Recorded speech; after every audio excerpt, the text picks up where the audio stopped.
Hello dear students, আজকে তোমাদেরকে দেখাবো এক্সেলে কোনো নাম্বারের পরে পার্সেন্টেজ সিম্বল অ্যাড করবে কি করে। তার জন্য তোমাদের এক্সেল প্রোগ্রামটি চালু করতে হবে।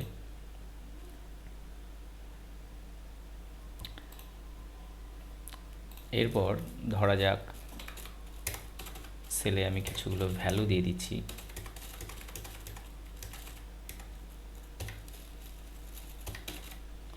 ধরা যাক এই ভ্যালুগুলো পরে আমরা পার্সেন্টেজ সাইনটা অ্যাপ্লাই করব কি করে। তার জন্য আমাদের কলামটিকে সিলেক্ট করতে হবে। এরপর এই জেনারেল ফরম্যাটের ড্রপডাউন অ্যারোতে ক্লিক করতে হবে। এরপর মোড নাম্বার ফরম্যাটে ক্লিক করে নিতে হবে।